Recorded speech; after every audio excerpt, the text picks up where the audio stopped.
Here's your wrestling news for November 10th, 2025. Your headlines for today include Nixon Newell and Miranda Alize reportedly walk out of AEW after refusing to lose. AEW wrestler responds to allegations they were sent home after locker room tension. Wrestler receives death threats after fallout with creative team. Chris Jericho fuels WWE return rumors with birthday photo and WrestleMania tease. Ridge Holland says GoFundMe was created without his consent, vows to donate funds. Ilja Dragunov's SmackDown moment draws backlash from fans and peers. WWE's most historic chapter nears its final days, end of an era approaches. Grayson surprises fans with tearful, out-of-character reaction, and more. Things blew up backstage at AEW Collision after Nixon Newell, formerly Tegan Knox, and Miranda Alize were reported to have walked out roughly an hour before showtime, a story that exploded online and quickly morphed into multiple versions of what actually happened. Early reports claim the duo refused to lose again so soon after their debut, but the truth is more layered, and the women themselves have pushed back on the initial take. According to PW Insider, the pair had been slated to lose to Ty Mello and Anna Jay in their second AEW outing.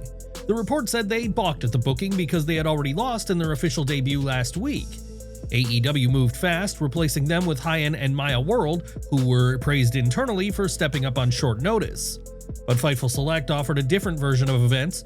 Newell and Alize weren't refusing to lose, they were upset at the 3-minute time slot they'd been given. Sources say both were willing to put over Ty J, but not in a matchup that short. The pair allegedly asked for more time. When told the card timing was locked, they respectfully told production the spot would not do anyone any favors and allowed the match to go to others. Reports also indicated that Miranda Alize was the more vocal of the two during the disagreement with AEW Creative, voicing her frustrations before she and Nixon Newell ultimately decided to leave the arena. Shortly after they left, Alize posted an Instagram story showing the two having dinner with the caption, "No better way to spend a Saturday." Alize also teased, "Have so much to say," and fans began amplifying the narrative that the two had walked out in protest. Newell later explained the sequence herself in detail, accusing the dirt sheets of twisting the facts. On her Twitch stream, she walked listeners through the day, arriving after a long drive, being told their match was moved, being informed it would be 3 minutes, and then being told they were free to go. In her words, "We were excited to wrestle Ty J. We have a 6 or 7 hour drive, we get there, and we understand things happen. Our match was changed to Mariah and Megan, which is fine. Then they come back and say it's going to be a shorter match. I don't know where this rumor of a disagreement happened, because that didn't happen at all. We said we appreciated the opportunity, no problem." She made clear the decision was mutual and professional. "We called our producer over and said, hey, I don't think 3 minutes is going to make anyone look good. So we were polite, we were respectful. We called our producer over and said, hey, I don't think 3 minutes is going to benefit us, not just us, but everyone in the tag team. So respectfully, I think this should go to someone else who could benefit. It went to the other females, good for them. There's no bad blood. There was no f you, that's all. We spoke to our producer about this, we spoke to others about it, and they said that 3 minutes isn't going to do anyone any good." Nixon Newell also explained that, "They went and relayed that information and said we were free to go home. In the end, they texted us and told us to go, and if you've ever been to that venue, it's tiny. It's very, very tiny. So we were given the go-ahead to go home, so we got some food." That instance of them going out to get some food was when fans spotted them out drinking following the appearance. Nixon Newell made a point to say that the headlines about her walking out were twisted and blown out of proportion. Shortly after, the walkout story has taken another unexpected turn, and this time, Bayne finds herself at the center of controversy. Sources within AEW have pointed to prior tension from Newell's debut match, in which she and Miranda Alize teamed up against Bayne and Marina Shafir. According to Fightful Select, AEW insiders claim that Bayne was visibly frustrated during the bout, with the tension going beyond storyline elements due to a real breakdown in communication mid-match. The frustration on Bayne's face during the match was legitimate, as she was frustrated with what appeared to be a lack of cooperation on some of the spot. Internally, there was some unease over how the match had been structured, mainly because Bayne is being presented as a dominant powerhouse. Several within AEW questioned the creative call to have her take significant offense from Newell and Alize, especially since neither woman is currently under contract with the company. Sources further clarified that Bayne had no control over the match layout. The booking was entirely a creative decision made by AEW officials after receiving input from Miranda Alize and Nixon Newell.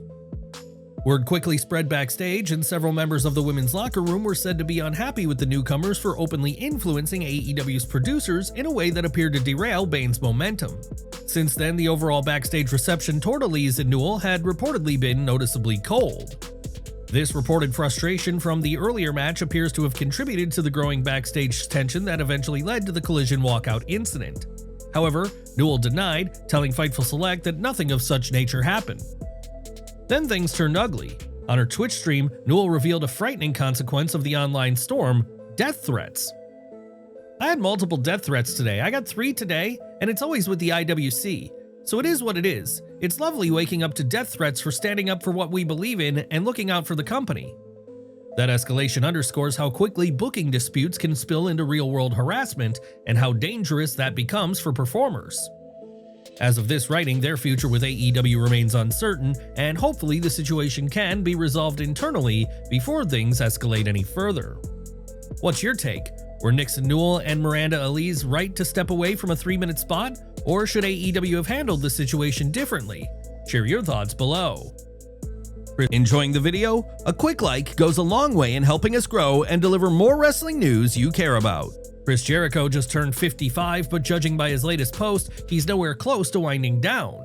The former AEW World Champion stunned fans on Instagram with a new photo showing off an incredibly shredded physique, his leanest look in years, and instantly reignited rumors about a possible WWE return.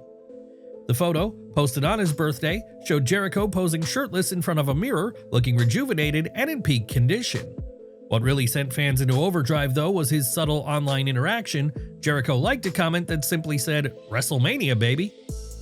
That small gesture was enough to spark a wildfire of speculation. With WrestleMania 42 taking place in 2026, fans began wondering if Jericho might be preparing for one last WWE homecoming 6 years after his departure to join AEW. Adding fuel to the fire, Jericho recently abandoned the trademark for the Jericho Vortex, a project many assumed was AEW related.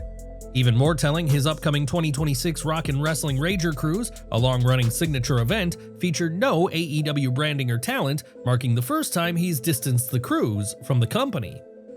Contractually, Jericho remains tied to AEW. His 3-year extension, signed in October 2022, runs through the end of 2025. Sources close to AEW say he hasn't asked for time off, and the company isn't attempting to freeze or pause his deal. Still, there's a noticeable shift in tone. AEW President Tony Khan recently addressed Jericho's hiatus, making it clear he still considers him a cornerstone of the brand. "I love working with Chris. He's an important part of this company." Despite Khan's confidence, Jericho's moves are beginning to tell a different story. Between his new physical transformation, cryptic social media activity, and quiet detachment from AEW projects, the writing may already be on the wall for the next chapter of his career. If Jericho truly is preparing for a WWE return, it would be one of the most significant comebacks in modern wrestling, especially if it happens at WrestleMania. Do you think Chris Jericho is gearing up for a WWE return at WrestleMania 42, or is this all a part of a bigger AEW storyline? Either way, the Ayatollah of Rock and Rolla has the wrestling world watching closely. Ridge Holland just dropped a bombshell update about his GoFundMe, and he's shutting it down. The former WWE star took to X to clarify the situation surrounding the fundraiser that was launched to support him and his family during his recovery from a severe neck injury. According to Holland, the GoFundMe page went live without his knowledge or approval. "Thank you all for the incredible support shown through the GoFundMe campaign. However, I want to clarify that I was not aware the page was going live and had no prior discussion with the family member who created it. I've since requested that no further donations be accepted, and this change should take effect within the next 24 hours. Holland expressed his gratitude toward fans who donated, but made it clear that he never wanted people contributing under circumstances he didn't control. His honesty immediately drew positive reactions online, with fans praising him for setting the record straight. Initially, Holland said that once he got the funds, he intended to donate the full amount to charity. "Once we figure out how to move forward and I recoup the amount donated, I will be donating said amount to charity. I sincerely apologize if the page caused any upset or offense. That was never the intention. Thank you for your understanding and kindness." However, just hours later, he jumped back online to issue a second statement, this time clearing up the confusion about what would happen next. Holland emphasized that none of the GoFundMe money would be donated now and that he'd only contribute to charity in the future when he is financially stable. "I'm not donating the GoFundMe money. Once I'm earning money and in a position to donate, I will donate to charity. This will be the money I earn, not the GoFundMe money. I'm not a scammer." The clarification comes as Holland continues to battle through a serious neck injury that may require fusion surgery. Since his release from WWE, he's been candid about his financial uncertainty and the challenges of trying to recover while being unable to work. Despite the confusion, Holland's decision to take ownership of the situation and ensure fans weren't misled has earned him widespread respect. Do you think Ridge Holland handled the GoFundMe controversy the right way? And should wrestlers have more control over fan-launched fundraisers in the future? Let us know your take in the comments below. Ilja Dragunov's intense in-ring style has always drawn attention, but now it's drawing serious concern. The WWE United States Champion is being called out for wrestling too recklessly after a series of dangerous moments during his recent match against Nathan Frazier on SmackDown. Veteran wrestler and analyst Stevie Richards addressed the incident on The Stevie Richards Show, saying Dragunov's execution of certain moves could have ended Frazier's career. The specific spot in question saw Dragunov deliver a suplex on the floor, with Frazier landing awkwardly on the outside, an image that immediately reminded Richards of the accident that ended Big E's in-ring career. "This here gives me vibes of Ridge Holland and Big E. Why are you giving any suplexes like this on the floor? Why?" And he says nothing personal before he does it. Richards criticized the lack of safety in Dragunov's approach, calling the move unnecessary and comparing it to the unforgiving style once associated with Chris Benoit. "There's no protection for this. This is a Benoit German suplex. Now, he didn't land him on top of his head, but it's still a no-give German suplex. Only this side of the audience here sees it. Now, for TV, it's whatever, but you still have a live crowd." He went on to highlight another risky moment from the same match when Frazier took a top rope German suplex that appeared rushed and caused him to land directly on his head. "He's not ready. You already knew what was going to happen. He's not ready. Look how close in slow-mo. His head hit. There's no missing here. His head hit." Frazier collapsed moments later and officials quickly ended the match, cutting it short due to the impact of the landing. Dragunov, known for his physical intensity and unrelenting style, has been running a series of open challenges on SmackDown, defending the US title against different opponents each week. But this latest match has raised questions about whether that style is crossing the line from hard-hitting to hazardous. With comparisons to Ridge Holland's infamous suplex incident and growing concern among veterans like Richards, the spotlight is now firmly on Dragunov and whether WWE will take any action to ensure safety in future matches. The building once known as Titan Towers, the longtime home of WWE, has a new future ahead of it, and this time the spotlight isn't on wrestling. According to a new report from the Stamford Advocate, developers have officially filed plans with Stamford's Land Use Bureau to transform the now empty former WWE headquarters at 1241 East Main Street into an upscale residential complex featuring 84 luxury apartments. The project comes from MB Financial Group, the real estate firm that purchased the iconic property in January 2025 for $3.75 million. The four-story structure, which once served as WWE's nerve center for more than 3 decades, is now slated for a complete redesign to match the city's growing demand for mixed-use housing. The proposal outlines a modern high-end complex featuring a game room, fitness center, co-working space, pool, terrace, and rooftop deck, amenities clearly designed to attract professional tenants and young families looking for city convenience with luxury touches.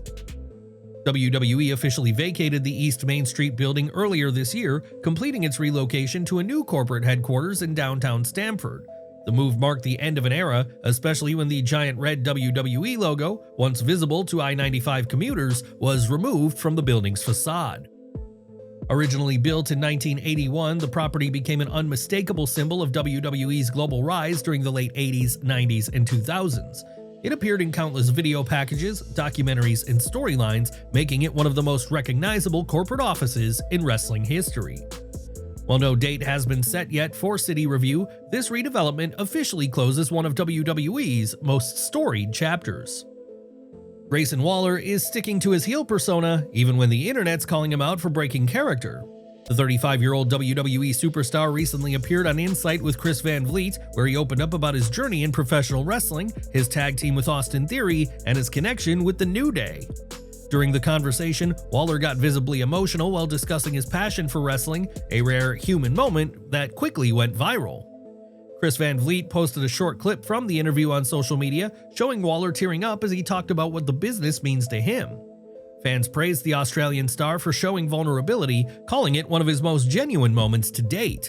But in classic Grayson Waller fashion, he wasn't about to let the internet think he'd gone soft.